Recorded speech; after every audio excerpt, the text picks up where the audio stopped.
Welcome, ladies and gentlemen, to the Arab Center, who are organizing variations in populism program as part of the winter schools. Our speaker, Dr. Azmi Bishara, needs no introductions.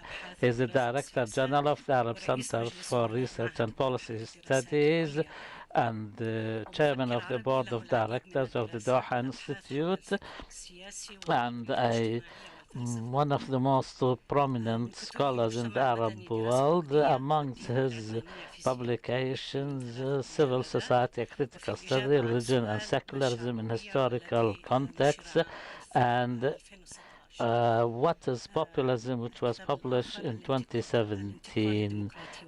His other book is The Transition to Democracy and its Problematic.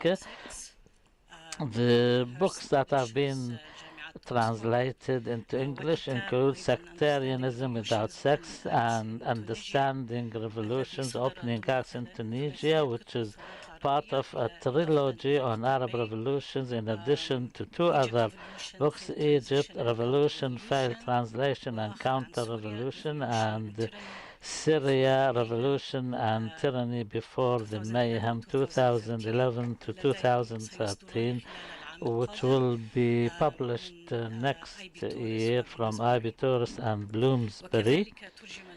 Also, his book on Salafism, which will be published soon. It has also been translated, and it was previously published in French.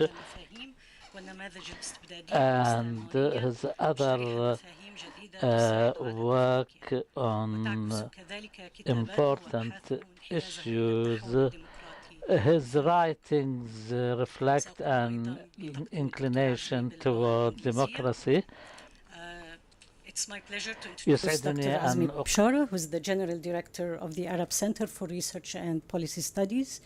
He's also the chair of the Board of Trustees at the Doha Institute for Graduate Studies. Dr. Bishara is one of the Arab world's most prominent scholars. He has published on political thought, social theory, and philosophy. His Arabic publications include Civil Society, a Critical Study, Religion and Secularism in Historical Context in 3 volumes. Another book is What's Populism, that was published in 2019. It pertains to our theme today. And The Transition to Democracy and Its Problematique. Dr. Bishara's publications that have been translated into English include Sectarianism Without Sects, published by Hearst at Oxford University Press, and Understanding Revolutions, Opening Acts in Tunisia, which is part of a trilogy on Arab revolutions, in addition to Egypt Revolution, Failed Transition and Counter-Revolution, and Syria Revolution and Tyranny Before the Mayhem. Both are forthcoming with IB Tauris and Bloomsbury. A translation of his book on Salafism, already published in French, is forthcoming as well with Stanford University Press. Dr. Bishara is a critic of authoritarianism and colonialism, a staunch supporter of democratic transition in the region, and was named by Le Nouveau Magazine Littéraire as one of the world's most influential thinkers. Thank you for being with us here today, Dr. Azmi. شكرا دكتور أمل. Thank you. Thank you very much for this kind introduction, and also persevering in organizing the winter school events, which is an important occasion for a lot of us to meet. I prepared my lecture in English, and I distributed that, but when we realized that there was going to be live transmission of social media, I decided to deliver it in Arabic.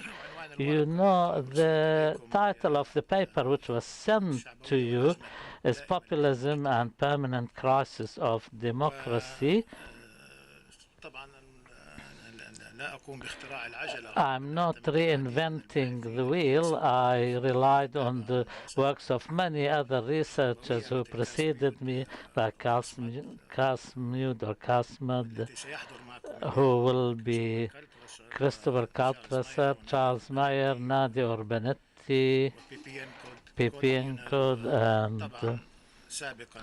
and before them Margaret Collivan and Mr. Naklau and others.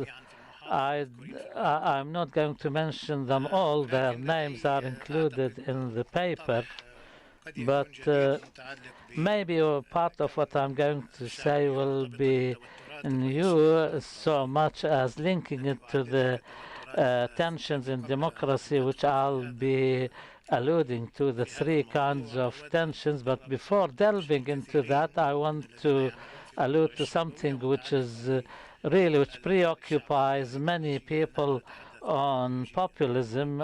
Is it populism an ideology? Kantasar called it thin ideology. It's important to elaborate what the term is because if we don't do that, then everything else can be called populism, and we may make the mistake of making populism an abstraction of everything which was described as populism. This is what we mean by terms, and when use the term abstraction, populism is an abstraction of everything is populism. This way we create a term, but we are not creating a concept here which has an analytical potential, because everything which can be described as populism is populism. This will become a demagogia, because almost all political parties and movements use populism. So if all of these are populism, then practically speaking, we are faced with a term which has no analytical value. It can have this analytical value if we define it as a tool to understand a phenomena, and not just a description of many phenomena, but a phenomenon which stands independently. I know this may sound a little bit philosophical, but there's a difference between a phenomenon which stands independently or a group of descriptions which can be used but do not really allude. I heard and listened to lectures today, some that says just a strategy. In that case, we say if we adopt this concept or this term, then all political parties can be populists. But I started, and before I start my lecture, in my opinion, it's not an ideology. It's not a thin ideology, neither is it a thick ideology. And as it's described, it has some ideological aspects, of course. Populism has ideological aspects. It has ideological aspects, but it is not a specific ideology, because there is no such thing as the ideology of populism. But populism, like any other discourse, has ideological aspects to it. In this, I agree with considering populism a discourse. It has ideological aspects because part of discourse glorifies people and considers people as something noble. This is an ideological discourse, but it does not make populism an ideology like liberalism or communism or pan-Arabism or whatever. It has ideological aspects, and because it's a discourse, then any ideology can use this discourse. Any ideology can use this ideology, and whereby they use this discourse, for example, as a pillar, or in the and they consider the people as a noble phenomenon, as something good.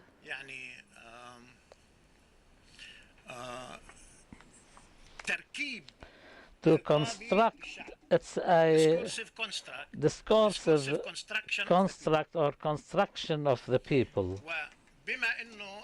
And because populism is a discourse, so therefore discourse acts as discursive construction, and it deals with the people as a noble phenomena and the elite. This discourse has another discursive construction, which is the people, who are the good, and another destruction, which are the elite, which are the bad. For example, the real people. When the real people الشعب الحقيقي هو ما يقصده هو هذا discursive construction آخر وهو الشعب الحقيقي the real people. The real people تفكر كذا. هذا غير الأكثرية في الانتخابات هي ليست الريال بيبل، هؤلاء البرين واش كذا. أنا أمثل الريال بيبل. هذا discursive construction. This is another discursive construction. يقوم بتركيبات خطابية مثل تركيبة for example, the construct of the noble people, or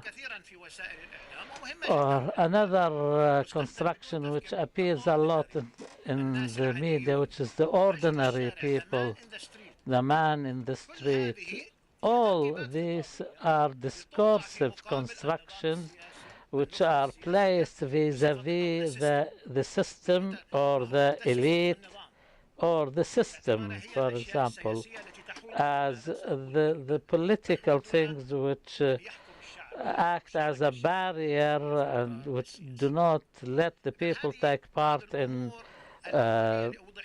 political decision making. So this is what I mean. We have to define the term if we want to use populism in social sciences in a constructive way. Otherwise, we will make it something which can apply to anything and therefore losing its value. I'm not saying populism pertains to good things or the opposite. What we're talking about is making the term or terminology something good of value. Also, the other thing, and that is using the first use in the social sciences in the West in the 20th century, because the liberals used it a lot to describe democratic movements, and sometimes democratic movements which contributed to the development of democracy, like when Dana asked when was populism a positive phenomena, this was one when people called for the right to vote, for example. Before that, social scientists in the 50s and 60s used this.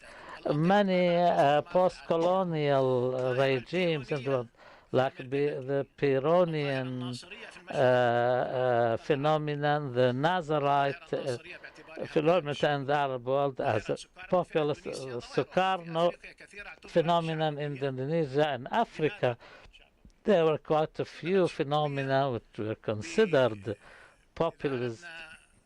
Why? Because if we wanted to be objective and not the agitative part of this discourse, because these regimes considered their source of legitimacy is the people, and it's the kind of legitimacy which allowed it to.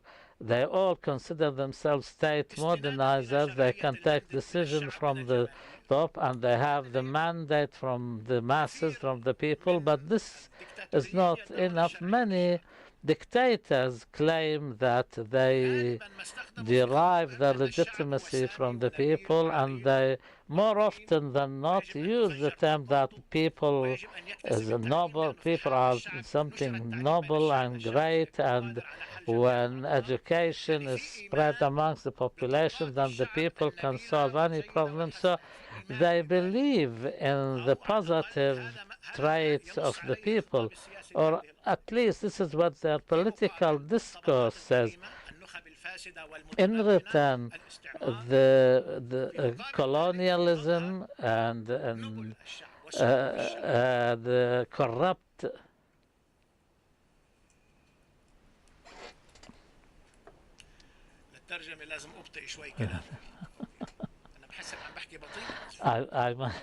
I must be slow. I haven't even started yet. Maybe I thought I'll speak even faster. These regimes, which are authoritarian regimes, which are called populism, look around and you won't find them. They disappeared. This is a good question to do a bit of research on. The famous third world populists, they disappeared. There is no Nasser in the Arab world. There is no Peron. There is some remnants of them in Venezuela. I don't think Lula da Silva is a populist. He's a typical socialist, democrat, liberal. I don't think the leftist phenomena in Latin America are similar to Peron's phenomena. I read about some people thinking that being leftist is a populist, for example. I think this tells me that there is a problem in the clarity of the term, and in Venezuela was definitely populist or the remnants of that. But there are leftists who speak with the language of democracy and socialism, but they have nothing populist about it. The Gaddafi case, which turned into a caricature or a travesty, he started with a populist discourse and ended up with something of a farce. He's a populist without popularism. He was not popular. So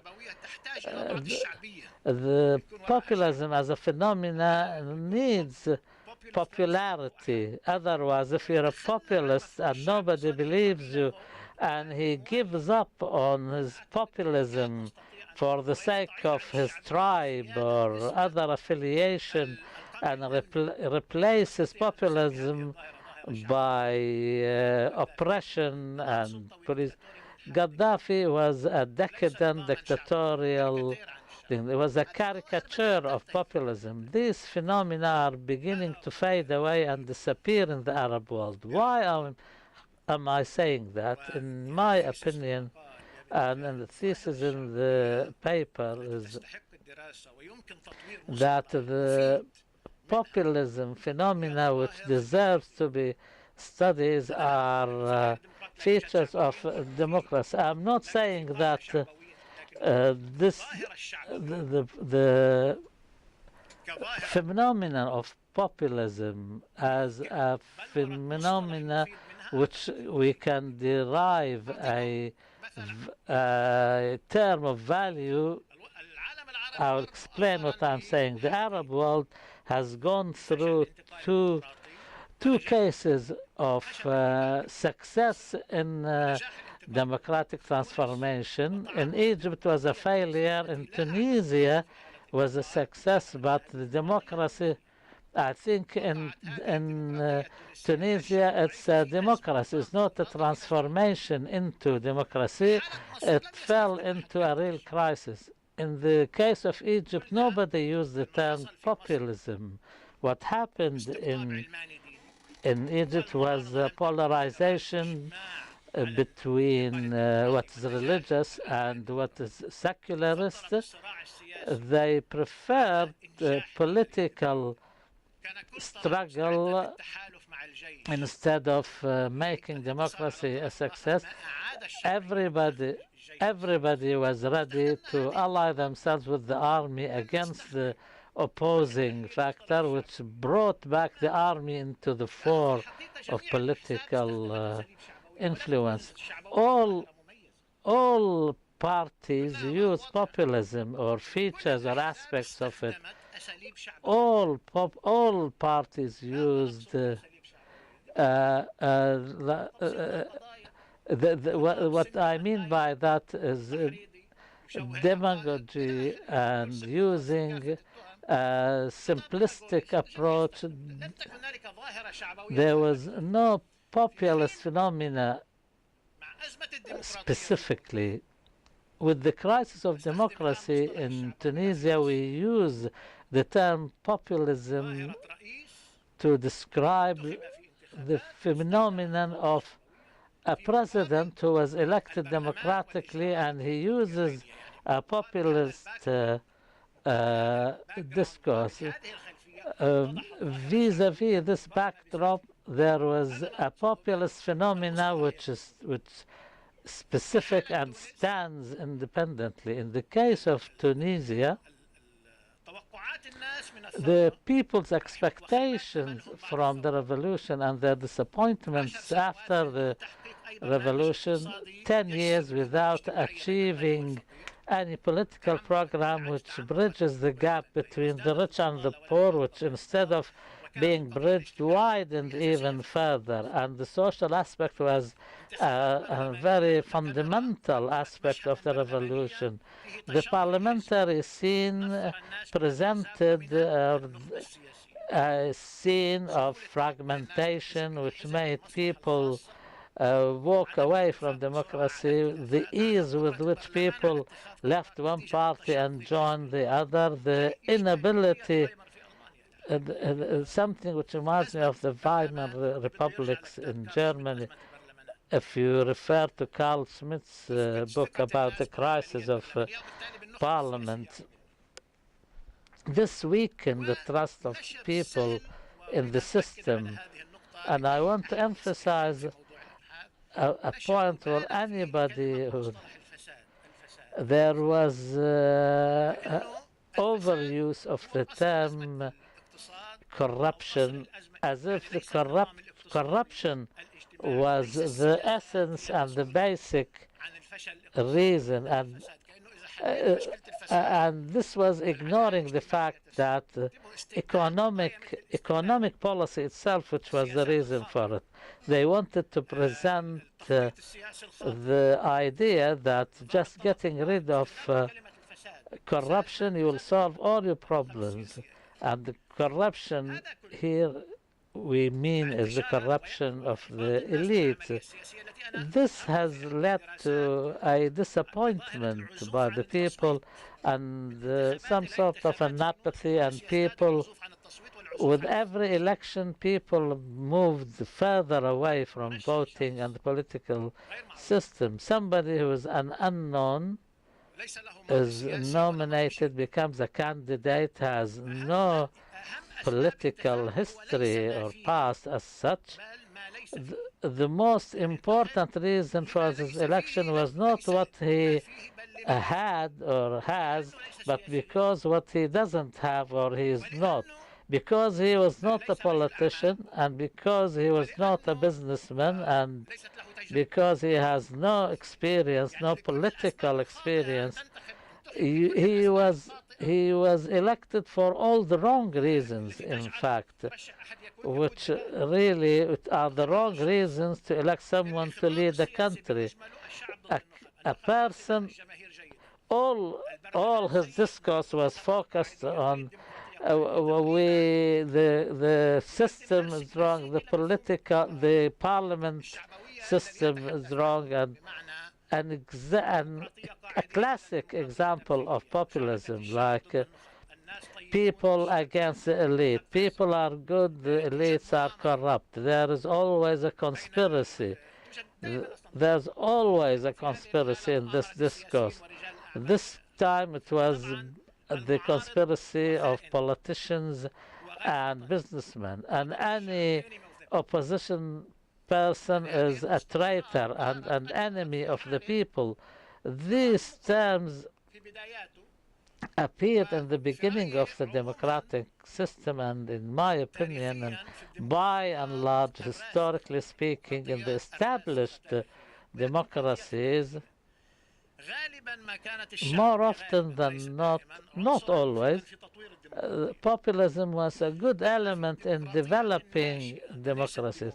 In the nascent democracies, however, the newly born democracies, populism constituted a real threat on democracy, especially when there is not widespread familiarity with the democratic traditions, and also the army and the judiciary were not usually known to of their adherence the principles of democracy, and there is no large habitation of democracy, and when the army and the judiciary are not committed to democracy, then populism will be a real threat to democracy. This is what happened in Germany and in Italy. It's happening now in Poland now and Hungary.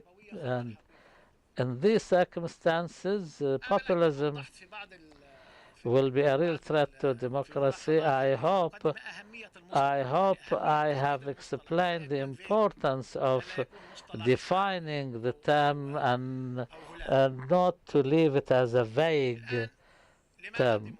Now, why democracy?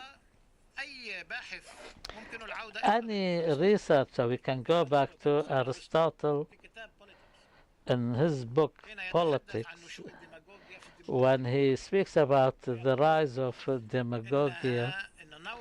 He says that in the discussion on social conflict leading to revolution, Aristotle does not use the term populism, he uses the term demagogia.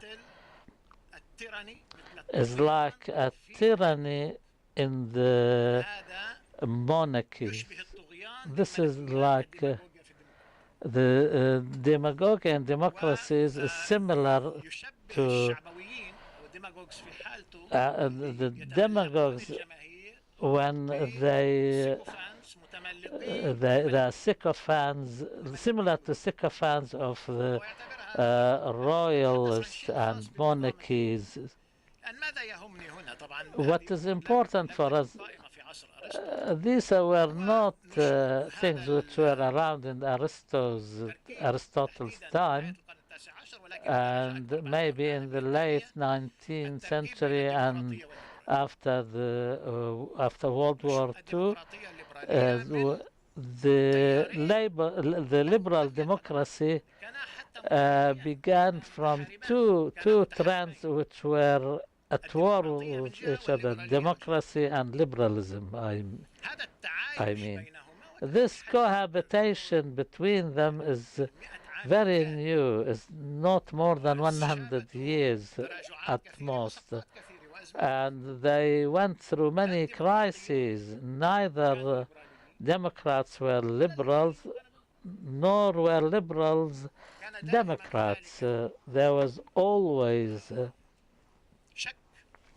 a kind of uncertainty and skepticism on popular participation, because it was thought it was a danger to liberalism, and the Democrats considered the liberals as someone an elite having a monopoly on governance, and most of the collisions on the universal suffrage were in fact struggles not between an authoritarian system and the people. It was between the Democrats and liberals, and starting from the United States in the 19th century, Andrew Jackson, he was president in the 1930s, he was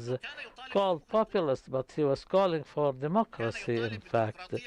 He was calling for democracy and electing Senate members directly from the people and not from state parliaments. He was calling for the direct participation of people. Anyway, by and large, democracy became a positive term in the 19th century between the Hellenic people. Until the 19th century, democracy was considered a negative term. It was thought of as something chaotic, something like populist in today's terms. Democracy became a positive term, and in the Madison in the United States and Adams, they never called themselves Democrats. They called themselves Republicans. They were Republicans, and the word democracy was not used. As for the wide participation of people, this was surrounded with a lot of skepticism, because they thought if the masses are allowed to run the affairs of the state, this will constitute a threat. On the other hand, so first, despite this liberal democracy is there, but it has a lot of tensions inside it. The main tension, in my opinion, and I think it takes a different manifestation in different historical period, the conflict between its democratic and liberal dimensions. The second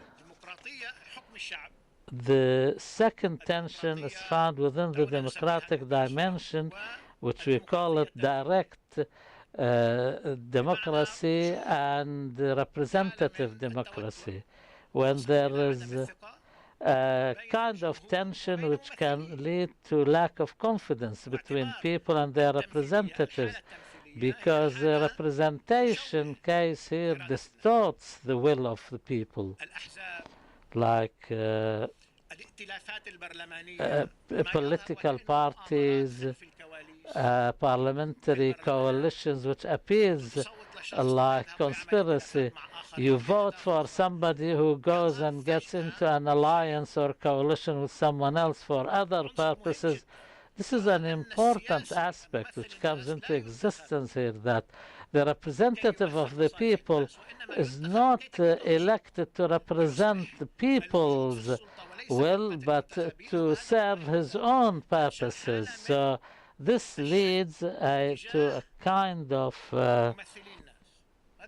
some sort of skepticism and doubt vis-à-vis the representatives of the people.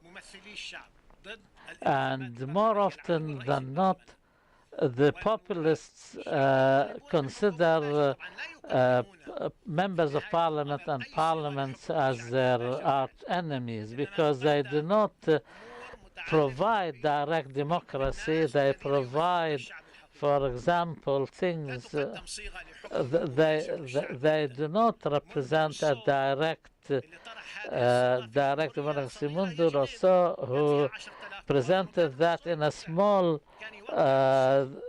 republic like Geneva, which had 10%, he always signed his writing, Jean-Jacques Rousseau, as a citizen of Geneva. All what he wrote about a republic with a population of 10,000.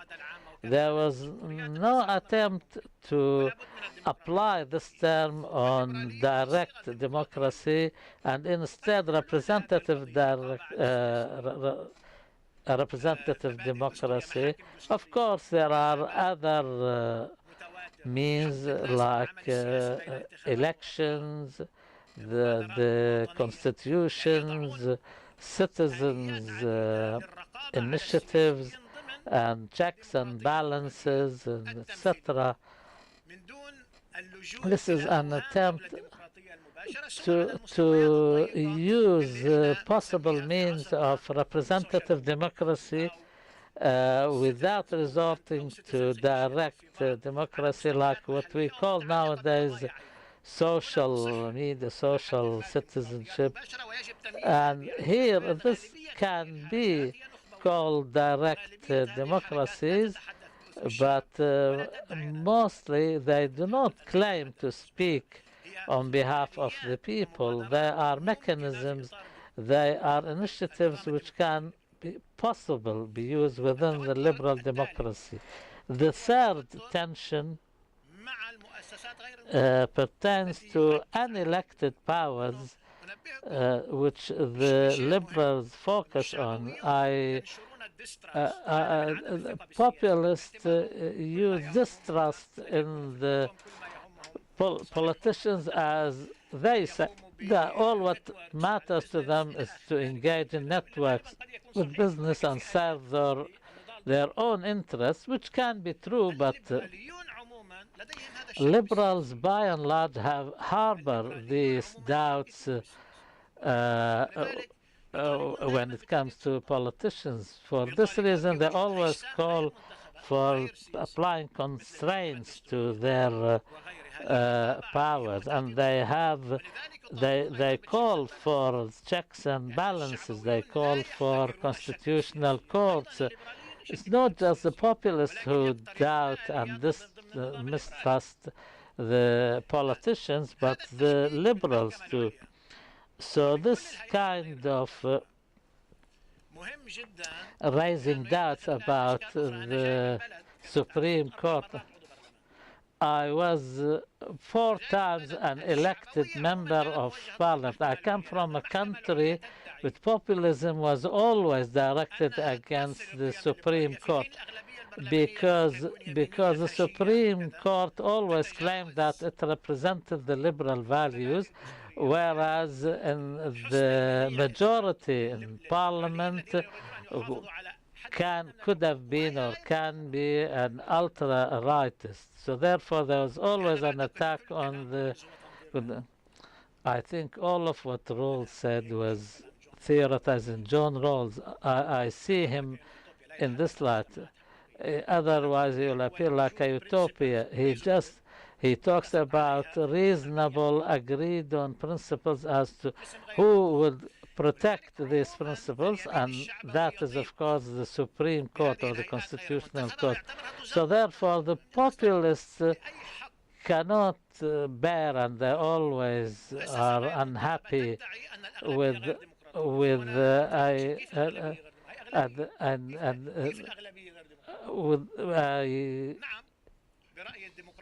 yes, liberal democracy.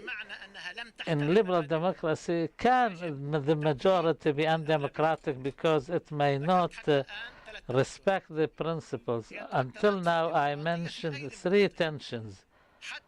This can apply to any democracy, even those who have a just social system. These tensions will remain in the essence and the structure of democracy, and there is no solutions for them. And they often were the catalyst for development, and there are many crises. We can count maybe 10 at least of this kind, whereby democracy has developed into enlarging the right to vote, enlarging liberties, and after that the populist movements were contained and became part of that. For example, after 1968, the populist movements in Europe, which started as some kind of a leftist, they became, more of them, part of the democratic liberal system, and they defend it, like the Greens or others. The leftists, socialists and communists in Europe have become part of the democratic, liberal democratic systems, and this applies to some rightist movements. But in newly born democracies, this was a real threat. Now we are faced with a different situation. Some researchers, which some have been mentioned in the activities so far, and the movements in the post-welfare states in Europe and the famous socialist democracies which started the welfare state, which was the result of the experience. The liberal democracies, not neoliberalism, but new liberalism, which was in sort of agreement with the left. All research which are quoted often talk about this period, the crisis of the welfare state, and the victory of neoliberalism after Thatcher and Reagan era, and the victory of new liberalism in the 80s, and so much so that socialist democracy has accepted it. And I also, at the same time, immigration with the gap emanating from widening the economic gap, and at the same time a cultural crisis because of the multiple cultures, and also some industrial economies moving to economies based on service provided, then high tech, and the widening of the gap between the rich and the poor. All of this happened at the same time and coincided with immigration and posing fundamental questions about the identity of the people. So economic protest was coupled with identity protest. This kind, the left could not lead this struggle against this. The forces which focus on the people as we could lead the struggle, and not on the class or classes, because it's the people in their discourse is faced with danger because of the conspiracy by the cosmopolitan. Goodhart calls the nowhere, anywhere, somewhere vis-a-vis nowhere or anywhere. An English ideologue explained the debate over Brexit, said the people who stick to their identity, who are the poor and the lower classes, who are harmed by globalization and the import of workers from Eastern Europe, they call them the somewheres because they are local. They cannot depart from their culture and their identity. They can't even depart from the place where they were born. Where they are born, they live, work, and die. These are the somewheres, the local. And the cosmopolitans, the cosmopolitan elites who speak more than one language, who are born somewhere, work somewhere else, and die somewhere else, he called them the anywheres, who are rejected by the somewheres. And he explained the outcome of the Brexit as this way. I think this is part of reality, and the anxiety, cultural anxiety with the aftermath of globalization. Let's pay attention to one phenomenon. From Fidesz in Hungary, the few parties in Italy, before that Berlusconi phenomenon in Italy, and other parties, the National Front in France, Le Pen, and now Eric Zemmour, this amazing phenomena. They can attract the masses using a populist discourse and looking for certainties in a time of uncertainty. Where can certainty come? Certainty lies in the familiarity and the identity, in the ethnic culture. I here disagree with Chantal Mouffe. The left cannot compete in this discourse, and I agree a lot with Ernest Laclau's analysis about discursive construct of the people and the real people and the good people and silent majority and all of this, and placing that in a camp vis-a-vis another camp. I agree with his analysis, but I disagree with his conclusion. I don't think the left can give up its own terms and adopt other terminology, because they cannot compete with the right in that. They cannot, Chantal Mouffe says, and to compete and adopt at the same time values of human rights, liberties, and respecting the others. These are liberal values. So you want a populist movement with liberal values? If this happens, this will be great, excellent. But reality proves that this is difficult outside the realm of democratic diversity. In any event, this framework of the populist, new populist phenomena, which more often than not supposes a real people, and real people who are often angry and disgruntled. They have to be that. Otherwise, we cannot have a populist phenomena. And these people, they are always a victim. They are always angry and disgruntled. And the enemy is not identified as I said, in the discursive construct, what is the elite? Because those who agitate are themselves elitists. This is why, in determining who is the other, so the victims, the real people, and people who did not get the chance to determine their fate and to make a decision regarding the parliamentarians, the members of the parliament, or the non-elected institutions like Europe and like the EU. Nobody elected the EU. The authorities of the EU that were not elected by the European people.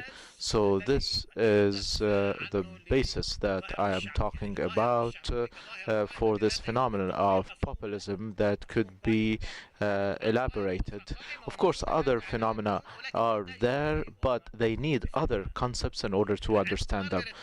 Margaret Sullivan adds to, she does not add, she uses one tension for democracy. She talks about one tension. She says the tension between pragmatism and redemption.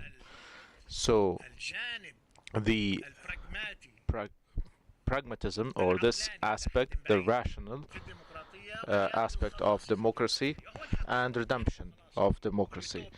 And this is a utopian aspect. This is actually applied to every political system. Most of the political systems and regimes have these two aspects. So they have the pragmatism, and this is the rational aspect, and the other aspect actually looks into the foundations that could have been implemented in order for this system to redeem the people. This could be implemented in socialist countries, and many people used to say that this is the possible socialism that is available, but some other socialists used to focus on the redemption aspect of socialism in this battle with the pragmatic socialism that used to be implemented, and the ruling parties used to say this is the possible socialism. This is how it could be implemented. The planning, the central planning system that requires a central regime at the political level. On the other hand, some socialists think that socialism is a redemption movement against this one. So, when it comes to the pragmatic socialist, there is indeed this aspect that we can look into, and the other aspect looks into redemption, and this is where we see populism. I am really interested in the people, and although I disagree with what she said, because based on this, Trump would become utopian, Berlusconi would become utopian, Eric Zemmour would become utopian. No, populism is not utopian movements, and they are not redemption movement. When we talked about Islamic radicalism, this is completely different. We cannot use these as examples of redemption. They could be used by the worst politicians who built upon the anger of the people, portraying the people as angry people who were the victims of marginalization, and also they characterize the enemies, they demonize the enemies, they suppose the existence of conspiracy, etc. And this is what's important. Trump was not looking for redemption in democracy, not at all. Not also, of course, not Berlusconi. We're talking about corrupt businessmen, but from the perspective of populists, focusing on corruption and thinking that corruption is at the core of everything, and exaggerating. Even in totalitarian regimes there is corruption, but there is exaggeration because it is the easiest term to characterize the everything, to include wrong economic policies. I think the topic of corruption is one of the main tools that are used by the political rhetoric. In Trump's case, in Berlusconi's case, there is an important point. The people prefer a businessman who's corrupt, because it is known that he is corrupt. He is a tax evader by his own words. He evades paying taxes. He announced it publicly. And he proudly says that he is actually using the law just like Berlusconi. But the populists prefer the corrupt, self-made businessman as opposed to the politician who is imposed. So this corrupt businessman is okay. He is a self-made corrupt individual, is not a corrupt person who's been there at the level of the parliament, etc. So this is actually what's allowing corrupt economists and politicians in the concept of populism. So this concept of populism is a concept that takes into account the rhetoric, the structure of the rhetoric, and also the leaders, the populist leaders, the populist movement, and we do not have time to talk about it. Thank you so much. Thank you.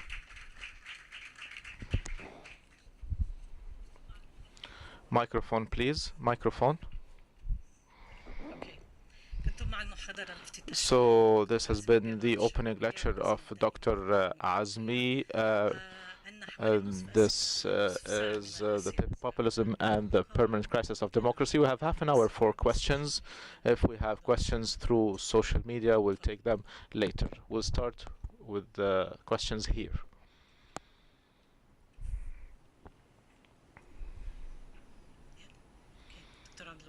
Dr. Abdul Wahab.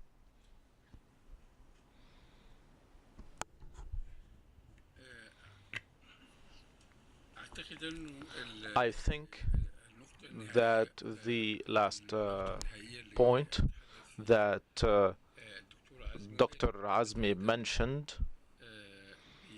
the point linked with the people who prefer, or the populists prefer corrupt politicians who are not member of the establishment or the ruling elite.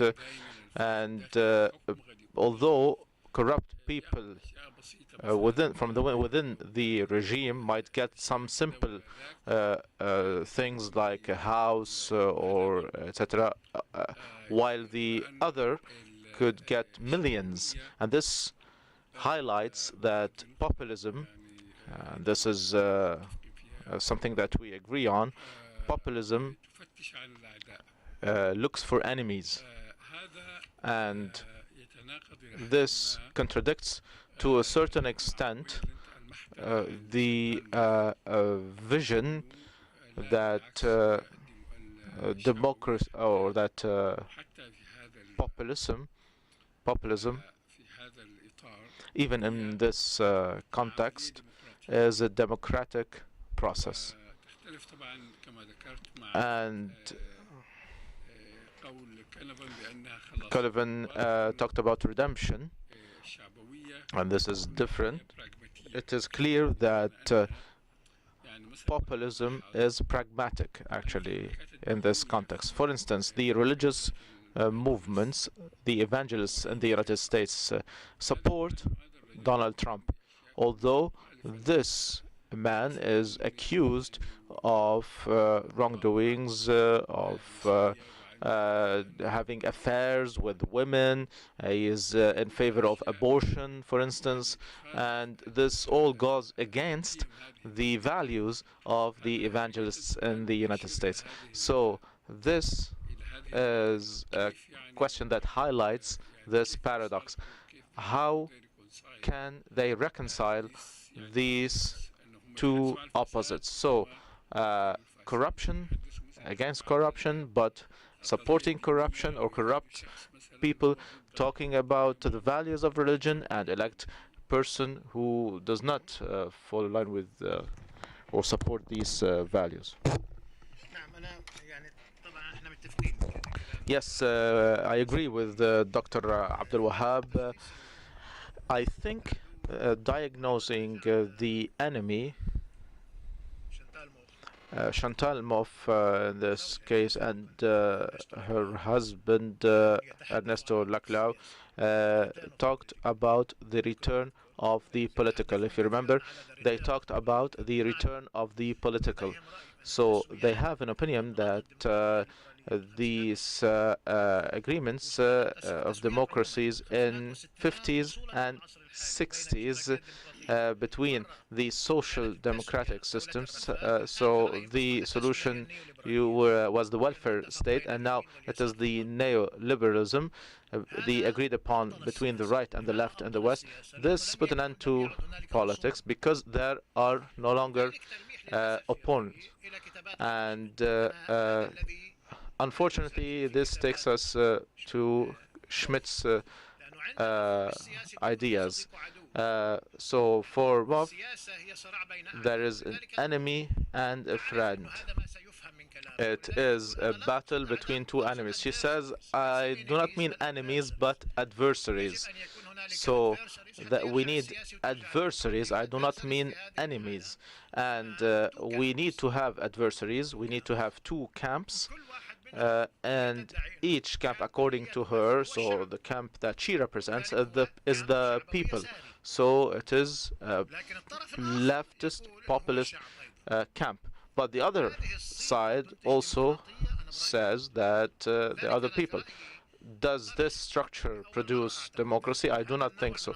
This is why, for the first time, this left populist proposition, so in theory it poses the same threat to democracy, but practically speaking it is not dangerous because it did not get popular support, a real popular support. The left in Europe and to a lesser extent in the United States, they are involved in the political game, and if they are not part of this political game, they are within political movements proposing solutions to, for instance, environmental issues or other issues, women's rights, Palestine, the Palestinian cause. So there is no alternative to democracy anyway in these fields. So I do not think that the left poses a threat, but proposing to have populist left versus right, populist right, this is non-democratic. Even if they change the term, instead of enemies, they use adversaries. So could they want to regenerate the populist, the ideology of the left? Yes, the proletariat used to represent category of the people, and left nationalists the right to talk about the people. The left did not used to say we have the real people versus the corrupt elite. That was never the proposition of the left. That was the fascist, and that was the right nationalist movement. But the rhetoric of the left was completely different. This is a new rhetoric. So people saying we need a populist left.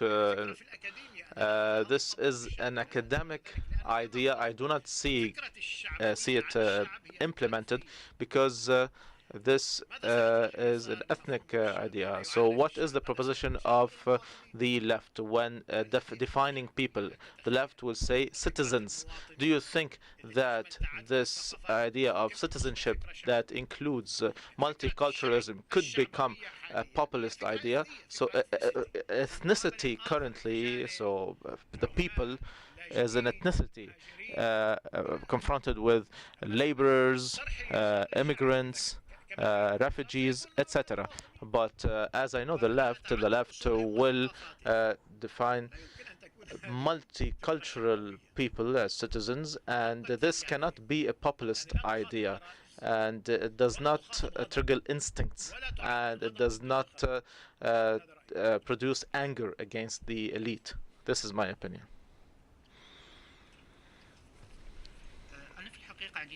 In reality, I have three questions, Dr. Azmi. The first is regarding the focus of the populists on corruption instead of criticizing policies. Do you think that they do this because when they criticize policies, they need to offer alternatives, and this is not available? This is why they focus on corruption, and this is what we're seeing to a certain extent in Tunisia. There is no clear economic policy for the Tunisian president so far. The second question is regarding Italy and also the Trump phenomena. It shows that accepting a corrupt individual, so a corrupt businessman, is based on a technocrat populism. So he is corrupt, but he is capable of running the show better than politicians. Thank you. We agree regarding your first questions. Yes, your first question. Yes, I think that focusing on corruption is to compensate for the absence of a program. The conservative right has a political or an economic program, whether you agree with them or not. But the populists do not have a program. They want to oust the elite, and corruption is the foundation of everything. So I noticed that some people are interested in social psychology. Using corruption, this term, is or triggers an angry response more than wrong policies. So using the word corruption triggers this response. So this actually personifies the anger. So talking about this person or that person who are corrupt. Of course, there is corruption, and in politics, corruption is a crime, and corrupt people need to be held accountable. But there is no solution, economic solution, just by putting an end to corruption. So there are wrong policies, the difference between the North and the South, the lack of investments in the right fields, and all these things or some policies. For instance, Tunisia in particular, some parties have policies against investment. For instance, the Agile Union is against investments in Tunisia, and if you want to talk about politics and economics, you need to hold people accountable, and we cannot only use terms to trigger an angry response. So, of course, within the reform, taking corrupt to trial is going to happen. So I agree with you regarding the first question. The second question, nobody, not in the United States nor in Europe, thinks that Trump is a technocrat or he is successful in any area. This also applies to Berlusconi. But there is, he knows how to sell this idea of success, which is a wrong idea, and so this achievement that is classified now, so self-made man who is successful. Some people are considered celebrities just because they are celebrities. There is no foundation or real reason for them to become celebrities. Trump and Berlusconi are celebrities. The first one has a media empire, and the second succeeded financially, became a millionaire regardless of the means, although he declared bankruptcy several times. But now some people are celebrities just because they are celebrities. There is no real reason, and this is actually widespread in the social media. If you ask the question, why is this person a celebrity? Because he's got followers. But we don't know why, but he's got followers. So he's not a technocrat, and populists can consider these people saviors because they can redeem the state just because they are successful, regardless of the means. So I think it is necessary to draw your attention. I could not talk about this point, but it is in the paper. The populism, the phenomenon of populism that you are discussing, and why did we choose populism? Because these phenomena in the West, we cannot disconnect them from the phenomenon of social media platforms, because one of the main pillars of the populism is the direct communication with people. So politicians can go beyond parties, institutions, and the mediators that are critical to the democratic system. So politicians go over these systems, talk to the people directly, and this has been allowed through social media, so direct communication, and also spreading rumors without editorial policies to go through the news and say what's right and what's wrong. And people become spreaders instead of consumers only.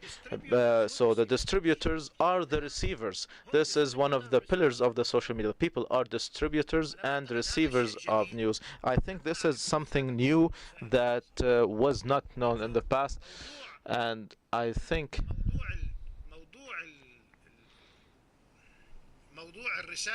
that the message of the so the target of the message is also the distributor of the message. So we cannot separate between the new populist movement from the social media. If you have any questions in English, إذا ما كان لديكم أي أسئلة باللغة الإنجليزية يمكنكم أن تطرحوها والدكتور عزمي يجيب باللغة الإنجليزية.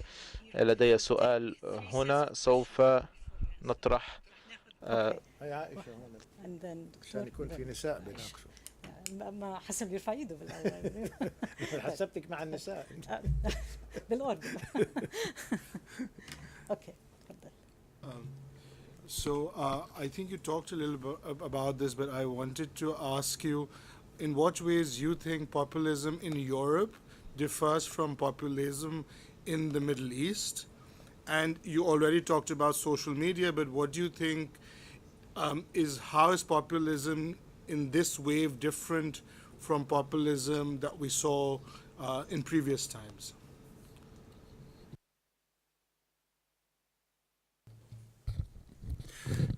كالعادة دكتور Dr. Azmi gives answers, and these answers trigger wider questions. This is a valuable lecture, and this has triggered focus on three things: the historical context of the rise of populism. So populism rises in major crises in countries, whether in the West or in the past, just like Dr. Azmi said. There is accumulation of crises, development, national crises, etc. So some leaders face these problems, and they have fragile, vulnerable democratic institutions. This is why they jump directly to the people, and this gives the floor for populist rhetoric, because there is no consolidated institutions. In Europe, the current circumstances highlight real crises of development, of progress, of growth, etc. In addition to these crises that need new answers and questions, there is a crisis of elite, the trust, the confidence in elite. If we take, for instance, France and the United States.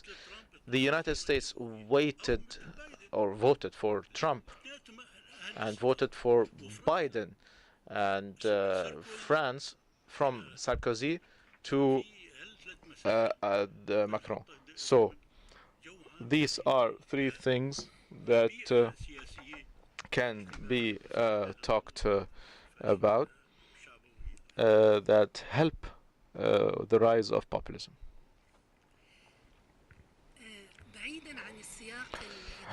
If we want to talk a little bit away from this totalitarian versus democratic context, I would like to ask a question regarding the revolutionary populism. So within the context of a revolution, where all the grievances of or the ingredients of the populist rhetoric is carried or are carried by revolutionary movements, the people, the righteous people against the evil elite. So all the pillars or elements of this rhetoric within the context of a revolution. And we talk also about movements like the Sudanese revolution, for instance, where we are seeing a very strong populist rhetoric.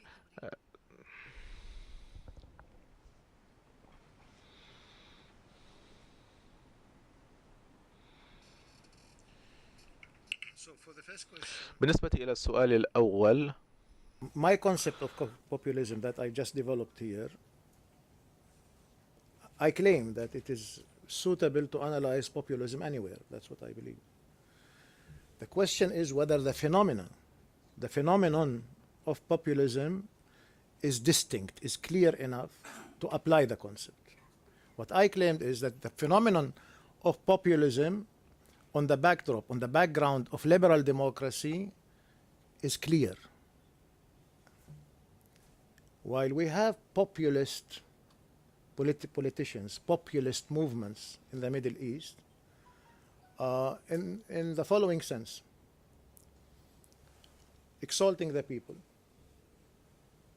considering the people pure, the ordinary people as good, as victims, considering the elites as corrupt, etc., etc. But you don't have a phenomenon of populism that is distinct, that you can distinguish it from other phenomena. For example, and I'm answering now Aisha at the same time, the same questions.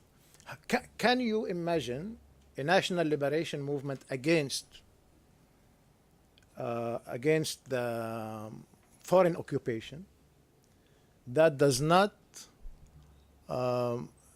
praise the people. Okay. How can you mobilize a people against a foreign occupation without praising the people, giving the people self-confidence, claiming that the people is not inferior as the colonialism claims, that the people should be proud of its culture, unlike what the colonialism wants it to be, etc. So in this case, you can call it populism if you like, but its historical function is totally different. You can't, again, in a revolution against authority, why did I say that the phenomenon is not clear under authoritarianism? For two reasons. First, the authoritarian regime claims to be speaking in the name of the people. Except the monarchies. Usually the monarchies speak in all authoritarian republicans, in all authoritarian republicans, dictators claim to speak in the name of the people. That's why it's a republic, right? The opposition has no other tool but to speak directly to the people and to give the people enough self-confidence to go to the street and struggle and be ready to sacrifice. It has to have populist elements. There's no other way. That's why the populism as a phenomenon is not clear in this case. So when I say the elements, the components of the concepts are the same components, but its historical role is different. Yeah. When I say people, victims, angry, real people, the real people, not the people which is, how did the Algerian القابلية للاستعمار a colonizable people. The real people is not a colonizable people. It's a revolutionary people. Of course, these concepts are used by revolutionaries, of course. But then they have another totally different historical functions. That's why I thought that our topic has to be historically limited. We have to define, we have to determine the historical limits of what we are talking about.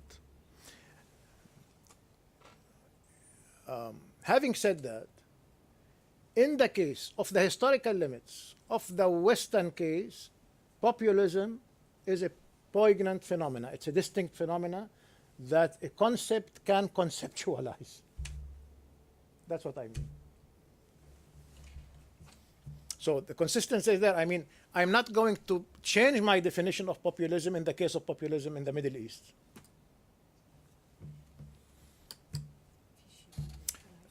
I think I answered your question. I tried to answer Aisha at the same time.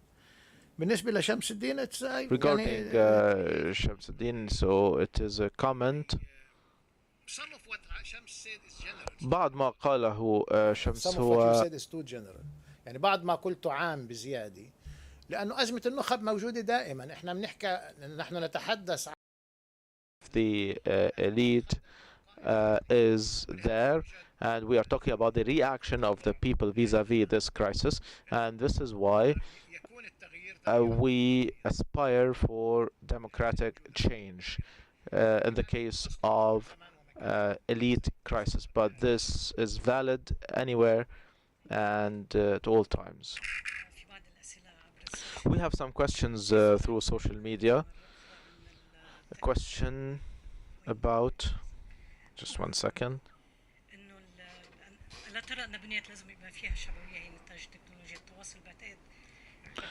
So there was a question regarding the link between social media and populism. Also, I think you answered the question regarding Arab populism. The question is regarding the definition of populism. it's an important question. I did not go into details. Unfortunately, the people who are following us through social media platforms cannot have access to this paper. So it's a discourse and angry mood. This is the term I use, because the phenomenon of populism is not complete if it's just rhetoric. We do not achieve, or this concept is not achieved, this concept of populism is not achieved just by relying on the rhetoric. It also needs to be a mood, and it needs to be complemented with a popular mood, and this is what I call the angry mood, blaming the elite.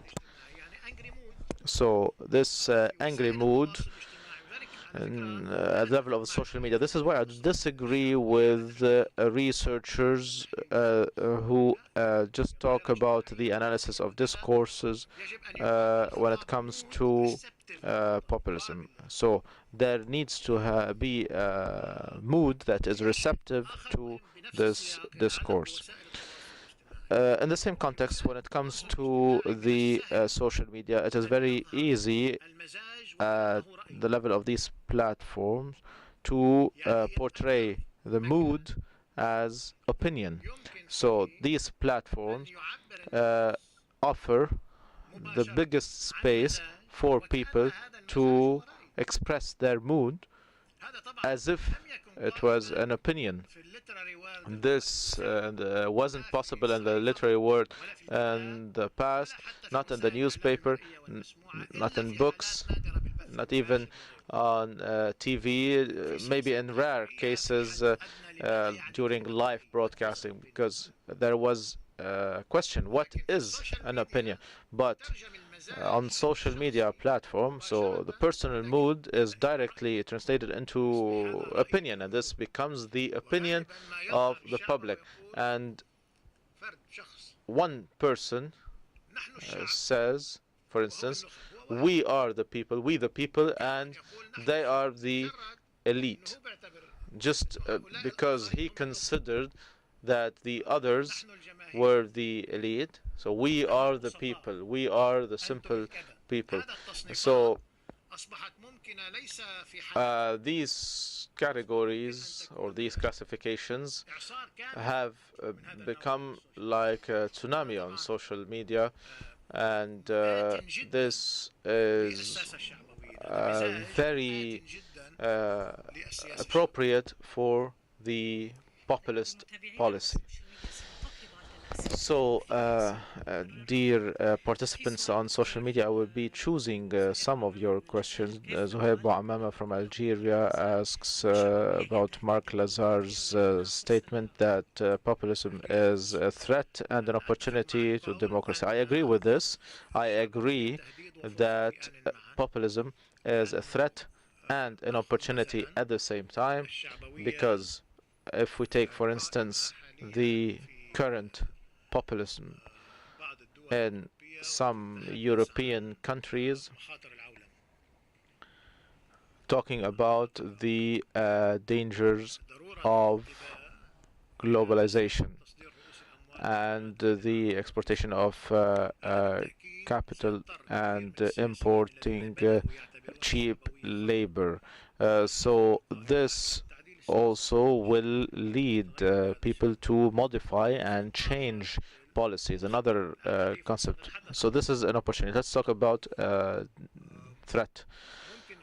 So it is very possible, and in my opinion, this is a very realistic diagnosis, that the current liberal democracies cannot contain populists, and this is why they would have to adopt some of their discourses. So the populists would be victorious.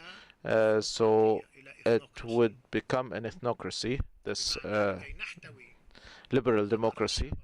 In order to contain the risk of populism, we need to highlight the ethnic values of the country. So the ruler is the source of legitimacy. It's not the majority, but we're talking about the original ethnic majority, and the ruler expresses their opinion. This is a real threat, and I think that it is a realistic possibility. So liberal democracies would highlight increasingly ethnocracies, because the populist right is being increasingly represented and competing for presidency in more than one country. So this is a risk, or this is a threat, and a real threat, even in the case where other ethnicities need to become full citizens by assimilation. So in this case, if they adopt this concept, they will be second-degree citizens, because they are not, they were not here originally, but because they adopted this culture at a later stage. So there is no limit to this distinction between original and intruders. So this is, on the one hand, an opportunity to amend and modify policies, and people are amenable to populism. And the other possibility is that populism would infiltrate and affect the regime. For instance, Trump succeeded in appointing justices in the Supreme Court, and this is an infiltration of the democratic system of the United States. If this is repeated several times, this would affect the nature of democracy. So this is a very serious issue. So, Doctor, in this answer, you answered several questions. So this is making my job easier. And I have another question. So what is the role of the weak alliances between political parties in the rise of populism? I didn't understand the question. It's a complicated question. So in all revolutions, just like our colleague said, there is populism. So let us start from the people want to oust the regime. People said this. This is something that is necessary in order to mobilize the people. Thousands of young men and women shout and say, we want to oust the regime, and this is an expression, this is some sort of populism that is necessary during every revolution. So this is why the question is, when does populism become a concept or a phenomenon? So some people use this populism in order to achieve a liberal democracy. So all democratic revolutions all over the world that led to democracies used populist slogans in order to mobilize people. In Eastern Europe, in Czechoslovakia, they used to say, we are the people, you are not the people. This is what the protesters shouted. The objective was to reach a democratic regime. The means was populism. So this is why I said it is not even a thin ideology. It is not an ideology, and this is why the Arab revolutions included populist elements, and that was not the most dangerous bit. The problem was other dangerous elements that we cannot talk about, or we do not have enough time to talk about today, other than using popular strategies to mobilize people. The problem was that leaders of the revolution or the people who adopted the revolution used populist discourse against each other to demonize each other. So the Islamist movements and the secular movements adopted the revolutions instead of trying to find common grounds with the democratic principles. So they used populist discourses to demonize the other party. So if this is what the question means, I hope that I have answered this question. Of course, any popular movement will have some populist elements. This is not the problem. But the problem is that at a certain stage you cannot control it if this becomes glorified. So it is important to talk about this because many young men and women ask about this. The spontaneous movement that cannot be controlled by the regime is a key element because it confuses any totalitarian regime. But when this spontaneity becomes a system to talking about, for instance, the people all the time. After the end of the revolution, this becomes an element of virtue. So it becomes virtue, but what you really need is organization. What you really need is policies to run the state. So just considering that every solution comes from the people, from spontaneous solutions, this is the problem. So most of the revolutions, the Arab revolutions, after the end of the revolution and the change of the regime, they couldn't control this spontaneous element. The last question from the audience here in the room.